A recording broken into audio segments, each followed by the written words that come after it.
Lord Street is just 1 mile long and starts at this roundabout, the spot where in 1792 William Sutton, known as the Old Duke, built a wooden shack referred to as Duke's Folly. In 1798 it was replaced by a more permanent structure and is commemorated by a tablet in a nearby wall. At the same time, the Old Norse name South Hawes, meaning Sandhills, was discontinued and Southport was born. The Southport and Cheshire Lines Railway opened in 1894, terminating in this building, which is now a bus station.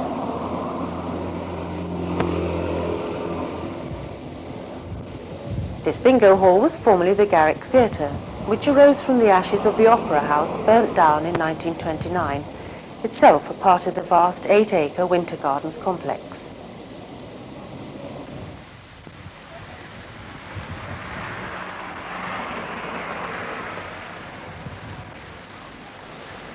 These fine Georgian townhouses in Wellington Terrace are some of the oldest buildings in Southport, dating back to 1817. As Lord Street was developing, so the Georgian period of architecture was coming to a close, and the Gothic arches to be seen in the top panes of some of the original windows were a late feature of the period.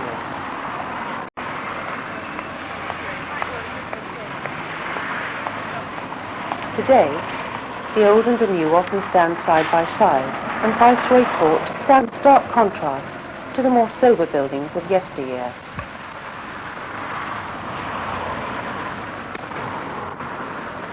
The Prince of Wales Hotel is the third to have been erected on this site. In the days of one of its predecessors, the lawns were used for wild beast shows. An open-air market was also held in the grounds. During the 19th century, wrecks were a frequent occurrence, and the bodies of the poor souls who'd been dashed upon the shore were laid out in the stables of the hotel.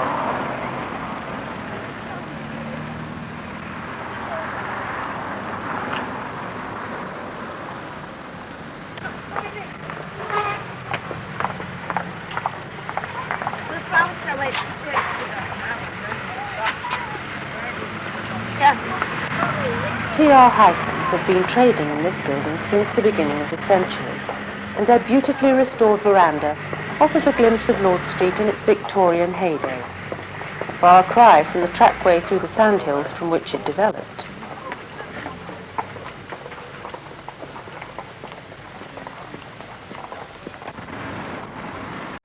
This grassed area is in front of the place where Southport Picturedrome was built in 1910. Said to be the first true picture house in England. Later known as the Forum, it was demolished in the 60s. The nearby Cannon Cinema is now the only one left on Lord Street. Over the years, Lord Street has had a succession of bandstands. This one opened in 1985 and is well used by a variety of bands.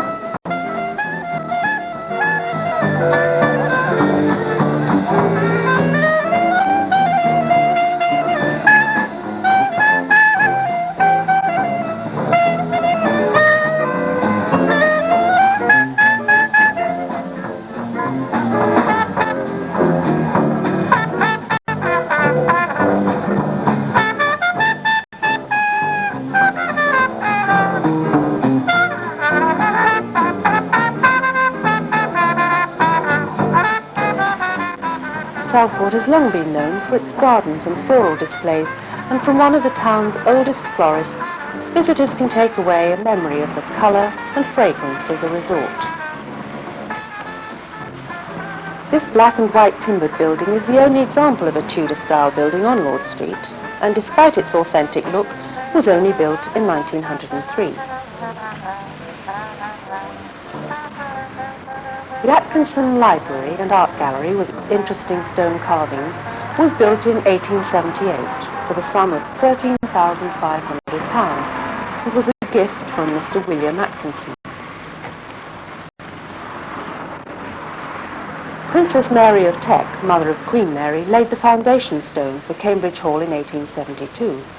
It was originally designed without a clock tower, but Mr. Atkinson donated £1,500 for its inclusion. The figures at each corner represent Caractacus, Julius Caesar, King Alfred, and Edward the Confessor.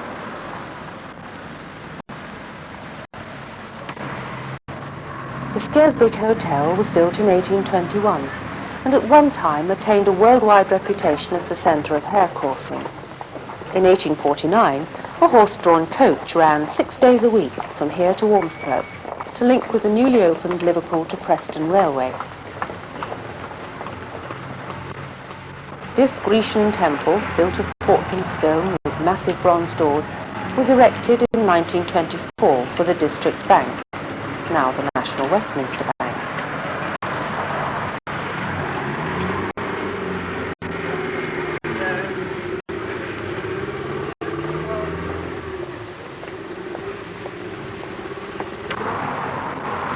Much of the charm of Lord Street lies in its many garden areas. This one outside the art gallery is about midway along the street and is an ideal spot to take a rest, or as a meeting place for friends or family.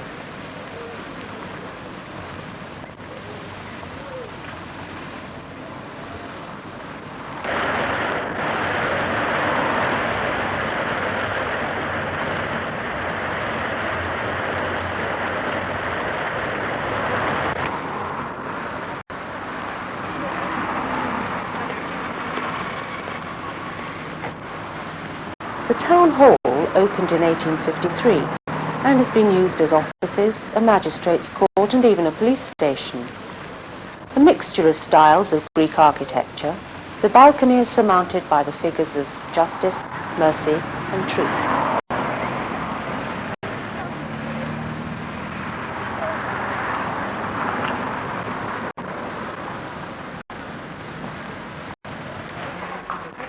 Cambridge Arcade is a covered pedestrian way of some 200 yards from the busy shopping area of Chapel Street through to Lord Street. During the second half of the last century, it housed the police offices, and today it's home to a number of shops and the Southport Tourist Information Office.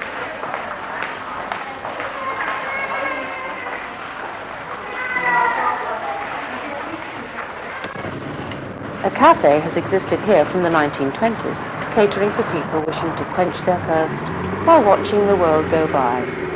A scene reminiscent of a Parisian boulevard. The family business of Boothroyd's started in 1823 in a converted cottage where the art gallery now stands, before moving to its present site. Today it's jointly owned, together with Broadbents and Wayfarers, by the Pedlar family.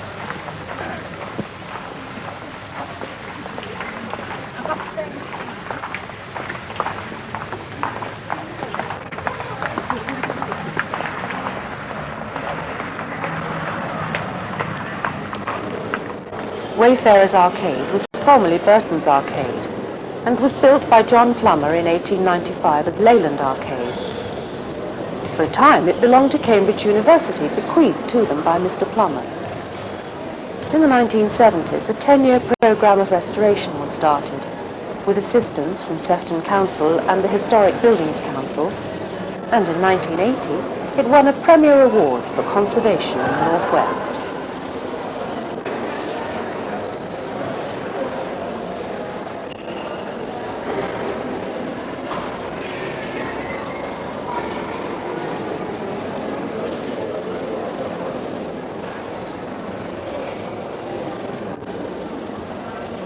The arcade boasts the only outdoor cafe in the town where you won't get wet when it rains.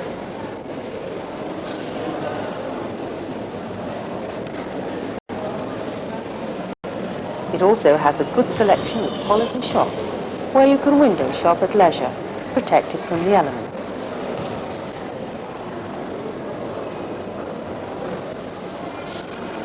The town developed rapidly in the Victorian era, and the wrought ironwork so beloved by our ancestors is epitomised in this fine tracery which arches over the shoppers below.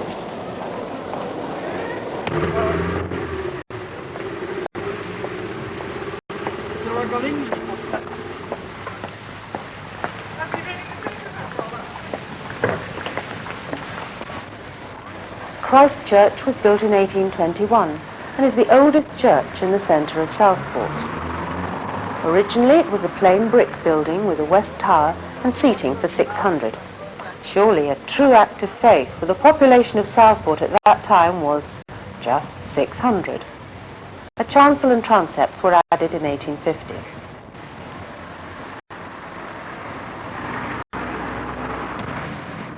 Lord Street's buildings are old and varied, the history of the Muslim style of architecture of this building being lost in the annals of time.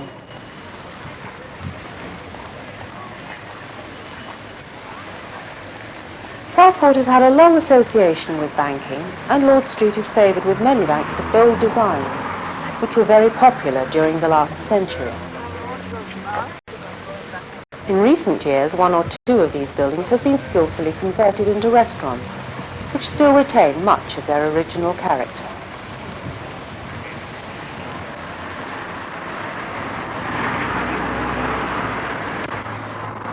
The obelisk in Monument Square reaches nearly 70 feet into the sky, and together with the adjacent colonnades is an impressive memorial to the 1,133 local people who gave their lives in 2 world wars. A silent and constant reminder of the gratitude we owe to them and their families. It also speaks to the future and the hope that never again will such sacrifice be called for in the defence of freedom.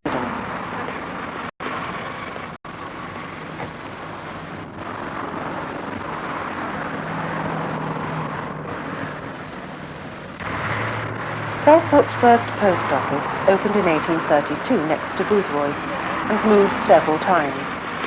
It was located in Cambridge Hall from 1875 until 1898, when it moved to its present site.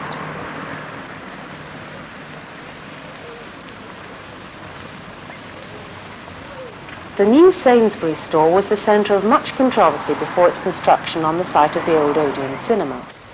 However, it now stands in pleasing contrast to its older neighbours, overlooking St George's Gardens and presenting a pleasing background to the distinctive fountain.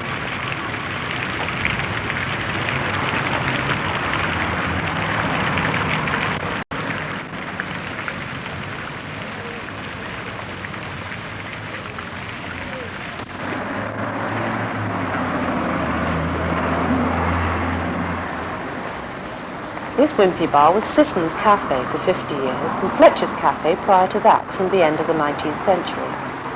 In 1976 it was claimed to be one of the most elegant designs in Europe.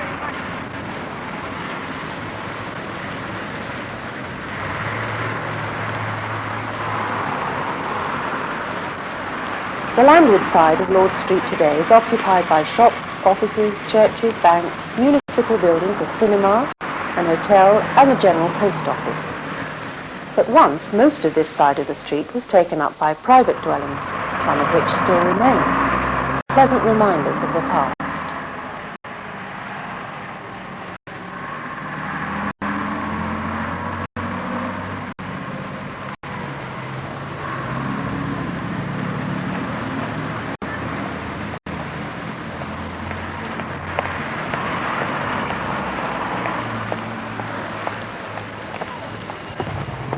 The designs for the columns which support Lord Street's famous verandas were brought to this country from the towns of America's east coast by the cotton magnates of Lancashire. The Bold Hotel is one of Southport's oldest surviving hotels and was named after one of the lords of the manor. The Grand Casino was once the Grand Cinema, the largest and possibly most palatial in the town.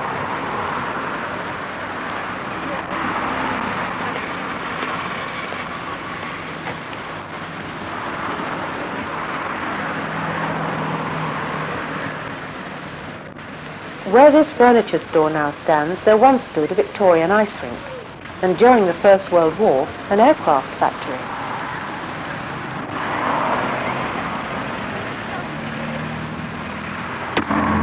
The many gardens that stretch the whole length of Lord Street's landward side help to create an impression of exceptional width, one of the features for which it's so well known.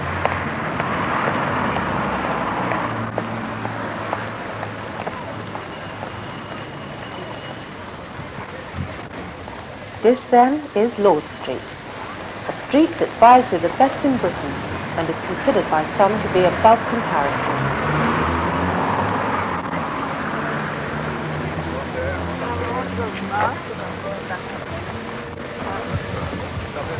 Where else can you find a street so straight and of such majestic width? Of gardens and fountains, of shops and cafes, of such varied and imposing architecture. Fortunately, it's now a conservation area, and thus we hope its timeless beauty, its elegance and charm may remain so in the years ahead.